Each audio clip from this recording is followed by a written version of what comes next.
ഇവളുടെ ജാതകദോഷമാ എന്റെ ജീവൻ എടുക്കാൻ പോയത്. അതിനെന്താ സംശയം? ഞാനും അനുഭവിച്ചതല്ലേ. എന്റെ കുഞ്ഞിനെ ഇവള് നിർത്ത്. കുറെ കള്ളക്കഥകളുമായിട്ട് ഇറങ്ങിയിരിക്കുക. വന്ദന ഇല്ലായിരുന്നെങ്കിൽ കാണായിരുന്നു. ആ മരച്ചിൽ ഒടിഞ്ഞു വീണപ്പോ തള്ളി മാറ്റിയത് ഈ നിൽക്കുന്ന ഹരിതയല്ല, വന്ദനയാ.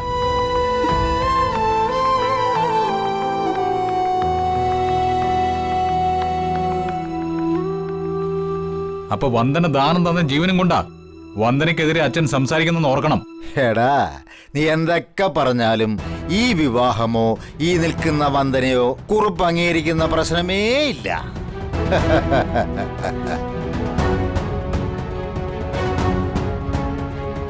പിന്നെ നിങ്ങൾ നടത്താൻ നിശ്ചയിച്ചിരിക്കുന്ന വിരുന്നിന് ഈ വീട്ടിൽ നിന്നും ഒരാളും വരില്ല.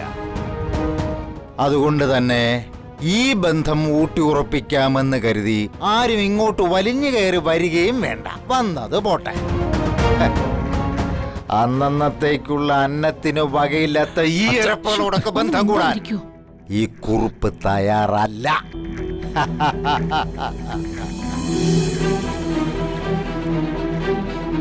എന്റെ അച്ഛൻ ആരോടും ഇരക്കാൻ വന്നതൊന്നുമല്ല. ഇന്ന് വരെ മാധവൻ നായരെ ഇടന്ന് ജീവിച്ചിട്ടുമില്ല. വേണ്ട മോളെ. ഇല്ല അമ്മേ, ആര് പറഞ്ഞാലും ഞാൻ സഹിക്കും. പക്ഷെ എന്റെ അച്ഛനെ പറഞ്ഞാൽ ഞാൻ സഹിക്കില്ല. കാരണം അത്രയ്ക്ക് അനുഭവിച്ചിട്ടുണ്ട് എന്റെ അച്ഛൻ. വേണ്ട മോളെ. അച്ഛനും അമ്മയും വന്നത് നല്ലൊരു കാര്യം പറയാനും ക്ഷണിക്കാനും അല്ലേ.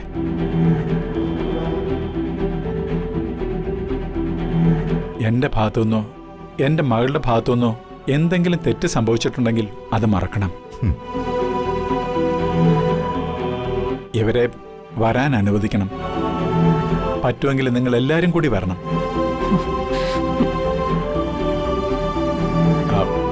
ഞങ്ങൾ ഇറങ്ങാം.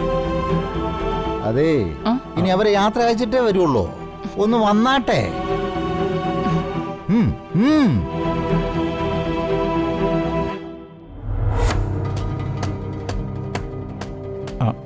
അച്ഛാ, എല്ലാത്തിനും മാപ്പ്. ഏയ്, അതൊന്നും സാരമില്ല മോനെ.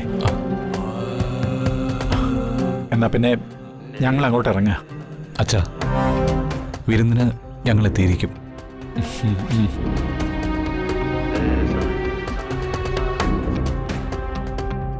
ആ മോളെ, നീ നേരത്തെ അങ്ങ് എത്തണം കേട്ടോ.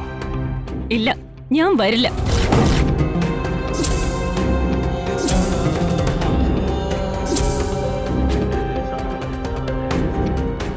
നരകത്തിലേക്ക് ഇനി ഞാനില്ല.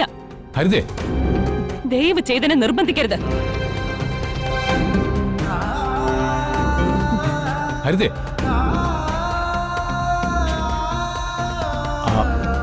എന്നാ ഞങ്ങൾ ഇറങ്ങാം. മോളെ ശരി. ശരി അമ്മേ.